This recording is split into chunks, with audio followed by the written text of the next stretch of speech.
So the slaughtering, in number one, make sure that you're going to not hurt the animal. Not hurt the animal, I have to sharpen the knife. What do I sharpen it? Not in front of the sheep. You're going to kill it twice?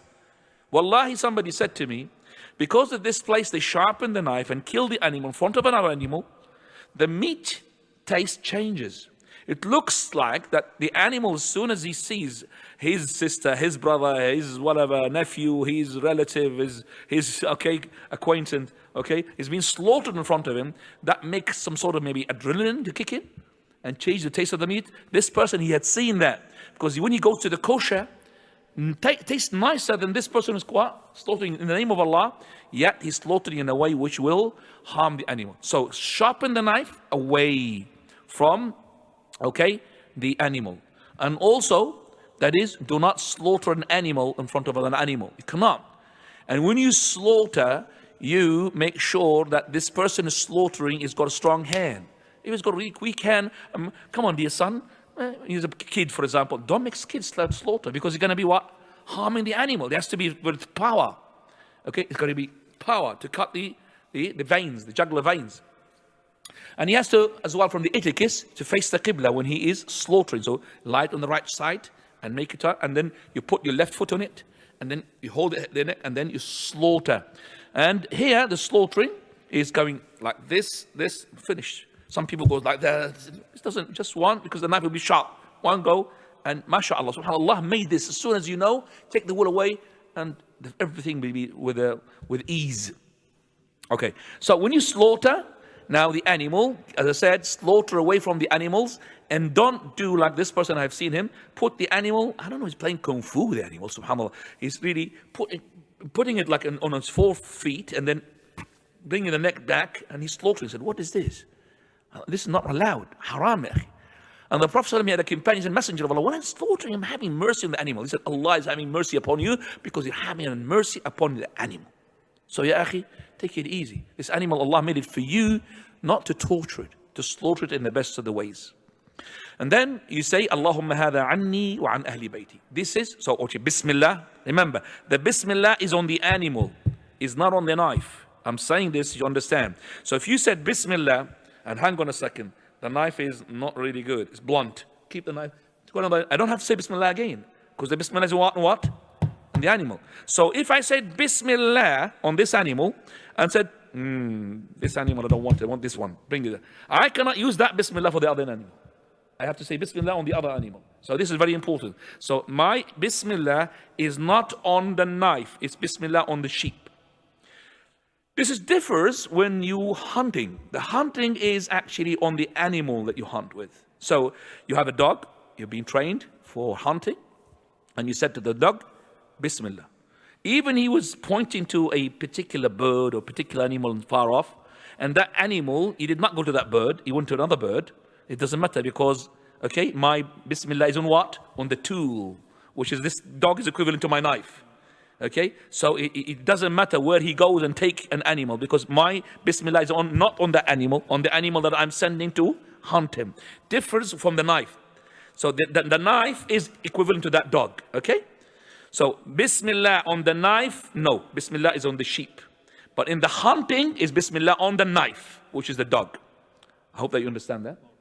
Okay. Or the arrow, or whatever, shooting gun. I mean, use the dog. Because the shooting, let's say, actually the weapon of shooting, it happens with me. When you go to hunt, I say, for example, Bismillah, and I could see about 7 birds. I'm not the birds here, I'm talking about, as an example. So, 3 birds here, okay. So I'm saying Bismillah, and what happened, that the ones in the front, I'm supposed to hit him, it's not the one, the 7th one, it's just like cross-eyed I got maybe. So I shot the 7th one. So if I didn't know that, I would say, oh, it's haram because I said Bismillah on that bird. They didn't say Bismillah on that bird. No, I said Bismillah. Maybe the shot had surgery because something wrong, it hit a pigeon somewhere there. It's still halal. So that's as well from the Sharia. If you understand it, mashallah, makes it easy for you to understand the difference between hunting and between slaughtering for the udhiyah. طيب. It is this slight, as I said, Bismillah, Allahumma hadha anni wa an ahli bayti. طيب. You could say Bismillah, Allah Akbar. You could add, but Allahu Akbar is not as essential as Bismillah. The word Bismillah. طيب. Now, you forgot to say Bismillah.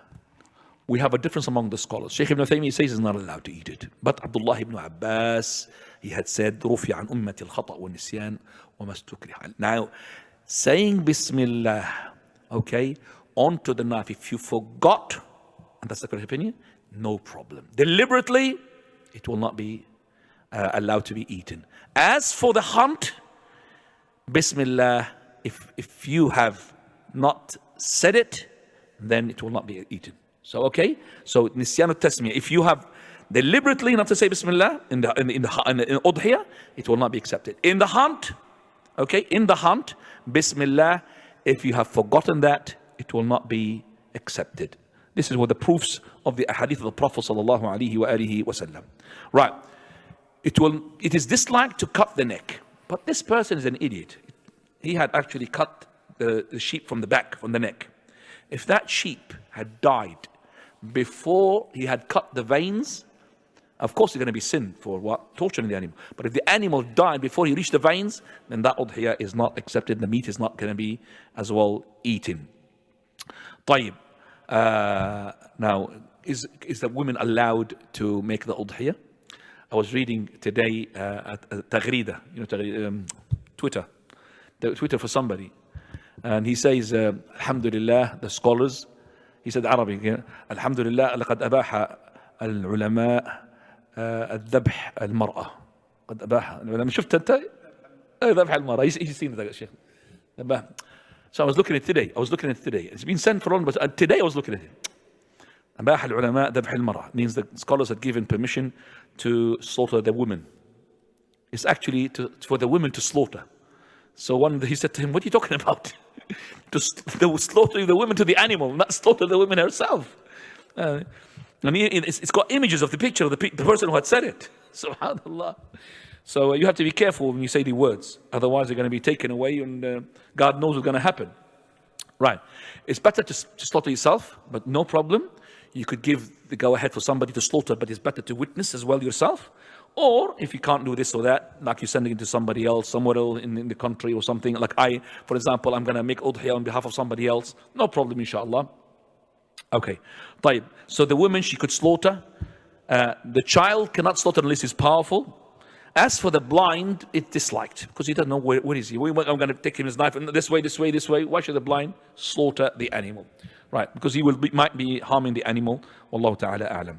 طيب. If you had a baby inside the womb of that sheep, the dakatul dakatul al-janin. That means if you have slaughtered the mother, then the child is halal. So the child that comes alive, whether it is a baby camel, baby cow, or whatever, then it is slaughtered halal. Okay, but unless that baby came out alive. If he came out alive, you have to slaughter it. If that baby came alive, you have to slaughter it. Okay, we will not be permissible to eat it unless he slaughtered it. But if he came just dead, the slaughter of the mother is like it's part of the meat. No problem, inshallah. But by this, alhamdulillah, I came to the most important things regarding the udhiyah. I left some things there because it's to do with إِذَا عَيَّنَهَا and all of that. I thought this is maybe not relevant unless you are yourself going there to see the udhiyah and pointing to yourself. Most of the people now, they just send their udhiyah somewhere else. And I don't like really doing this. I would like to everybody, do his homework, find somebody, can grant him a farm, and then he makes the udhiyah. I know in Luton here, some brothers, they do that as well, mashallah. So fine, it's going to be a bit difficult, not really easy. Especially there is, not all. There's abattoirs. Abattoirs would allow you to go there. Some abattoirs, Muslim abattoirs, which I'm going to, it actually allows you to, I'm going to slaughter. But at least if you don't slaughter, you're going to watch and you're going to take your animal with you. It's going to be cut in front of you and take it, inshallah, and you will see it. It's fresh meat instead of, in 3-4 days they give you udhiyah names. You're going to hear your name. Huh? This is in the name of Allah and Ahli and Ahli Bayti. You're going to hear that. It's better, much better.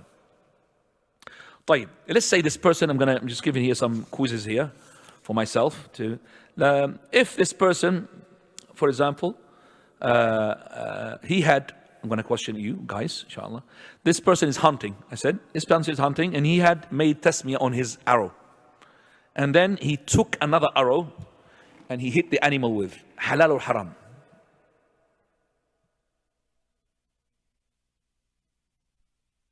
Arrow, gun, dog.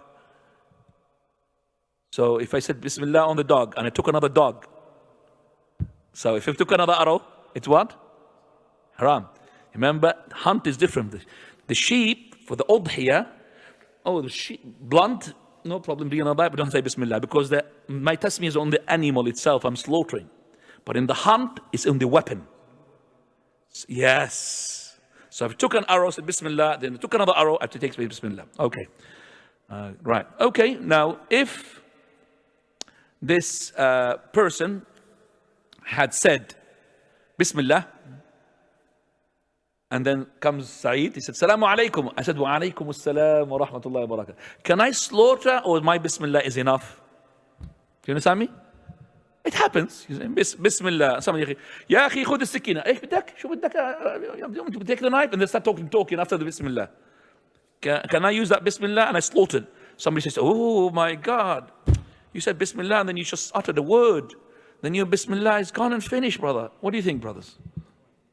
He says, fine, inshallah, alhamdulillah. So it is fine as long it is separate, which is reasonable, like this. But if I, for example, said Bismillah, and then somebody called me to go and see something or attend something, even I came 2 minutes, 3 minutes, for 4 minutes, that's not Bismillah, is not going to be valid. This is something like this instantly. And because I'm in the action. But to go and have a different act, you have to say Bismillah again. Fine. And if you did it ignorantly, we said no problem. Ignorantly, because we said even if you forgot, no problem, inshallah, with this, walhamdulillah. طيب. If this person is slaughtering, I am slaughtering now, he said Bismillah. Bismillah. Is my udhiyah valid or not valid? Not valid. It has to be what? Me, Bismillah. Right. So, this person say, Bism ar-Rahman. Not Bismillah, Bism what? Bism ar-Rahim. Bism al-Kareem. Bism al-Kareem. Is it allowed or not allowed? Never mind. Any name of Allah. But most priority goes what? Bismillah. Doesn't matter. Bism al-Kareem, Bism ar-Rahman, Bism. The Christian, in this country, has slaughtered. And you didn't hear him say anything. Halal, halal, halal. But if you heard him saying in the name of Jesus, haram. Okay? Now, somebody asked a scholar yesterday, 2 days ago, about the Shia, the Rafidah. Is there Rafidah, if my neighbors are Rafidah and they have slaughtered an animal, shall I eat from their udhiyah? Ikhwani, we adopt this following opinion. That Rafidah is from people who say La ilaha illallah. We cannot make takfir like this. Yes, we know that lots of Shia, they are assaulting our companions, they are outside the fold of Islam. But because they are from the people of La ilaha illallah, we have to treat them on the asl, as the Shaykh had said. Asl is La ilaha illallah, unless he proves otherwise. Okay? If you are out of disgust, didn't want to eat it, yes, but you can't make it haram. You cannot make it haram. I do not eat in restaurants of Rafidah. Okay? I do not. But I can't say that their animals who they slaughter is haram. Unless I've heard. Because I know so many of them, they say what? Ali, Bism Ali, Bism Fatima, Bism kada. Some of them, they don't say Bismillah. Okay? The general layman could say, for example. So like the Christian we say that most of them, they're not Christian these days. But because it's a Christian country, we are allowed to eat the slaughtering. So what about if they're stunning the animal? I went to abattoirs myself. Alhamdulillah. And I have even shared the abattoirs people to see the animal who's been. I slaughtered an animal myself in the abattoir, and I might put it in the YouTube channel, inshallah, a video clip where I was there and show it. They electrified and they showed me. The person who is slaughtering is a Muslim, because they're the Muslim. They don't really allow the non-Muslim to slaughter. But the non-Muslim, they were really, what? Stunning the animal. So they showed me the electric. Once the electric goes into the animal goes like unconscious. I know that animal has been suffered because of this. I know, because that's why the meat differs. So different from the meat which is without stunning. Once I said to him, okay, so he stunned about 6 or 7. I said, okay, leave me one and slaughter the other one. I want to see that animal is going to be alive or not. So he went there and said it. He woke up, and started some saliva coming up, but still alive. And he said, I have to slaughter him. I said, no, leave him. Want to know. Oh, he's alive. So I know the stunning, it does not kill. By law, you're not allowed to kill the animal through stunning. They believe in here that stunning the animal is more merciful to the animal. I don't know how did they know that, but this is how it is. But actually the report which has been done by an expert in Oxford said otherwise. It's the Muslim way is better. Because it's very hard to make a law without stunning. Actually, they want even not to allow the Muslims, but because of the Jews, thank you very much, Jews, that is, they can't really, because they've got the kosher and it's protected. And the Muslim, they have the way to slaughter without stunning, as long as they've got the V shape. The V shape, this animal come, being pushed by the belt, and come to the V shape, and he will be locked in a way that he will not be moved. Because they're scared to him to move, health and safety. Not for you, as well for the animal. Not to poke his eye, which is good, you see? Because this is another issue as well. If you want to slaughter an animal, it's got two eyes, and somehow because you are not good in slaughtering, you poked his eye. So you poked his eye, you can't slaughter as an udhiyah. You take it for the meat, but not udhiyah. You have to be an udhiyah with two eyes full when you slaughter him. So I've seen that. So stunning is halal. I'm sorry, to eat the meat of the stunned animal, not to say stunning is halal, sorry. That is, stunned animal, the meat of it is halal because it's still alive. Those Christians or the ones who slaughter the animal, if we don't hear them to say this in the name of Jesus, in the name of something, then Allah Azza wa Jal had made their food to be halal. طيب. Now,